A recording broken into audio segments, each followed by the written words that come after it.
Jadi kesan daripada kehidupan itu tu, saya ni ada satu sikap dalam melihat kepelbagaian.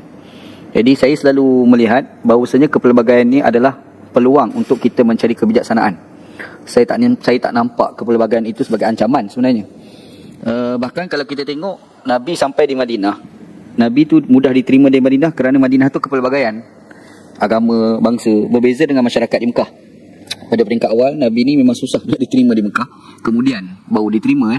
Jadi awal tu Nabi diterima di Madinah kerana masyarakat Madinah itu ada kepelbagaian. Jadi bila tengok kepelbagaian, melihat kepelbagaian sebagai peluang untuk mencari kebijaksanaan, tiba-tiba timbul satu masalah dalam masyarakat kita pada hari ini, iaitu berkenaan dengan aliran pemikiran. Dia ada Asy'ariyah, Maturidiyah, Salafiyah satu lagi kan, ataupun dalam istilah lain digunakan sebagai istilah Ahlul Hadis ataupun Al-Asar kan. Saya bersyukur pada Allah lah sebab saya belajar semua. Saya belajar semua, Alhamdulillah. Saya belajar aliran Asy'ariyah semasa di pondok, masa di Pakistan belajar aliran Maturidiyah.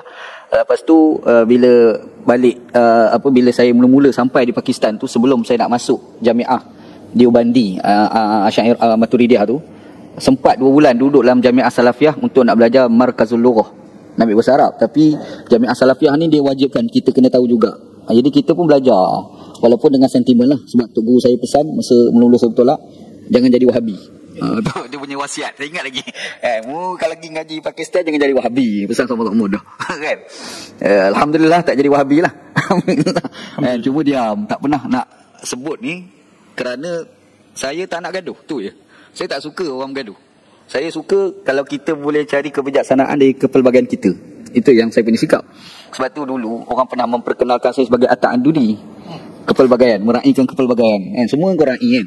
Dan saya pun kalau orang baca saya punya Facebook, awal-awal dulu saya buka Facebook saya tu, dekat yang awal kat profile tu, masih sampai hari ni pun masih ada lagi, meraihkan kepelbagaian untuk kita menampilkan kita lebih hebat daripada orang bukan Islam.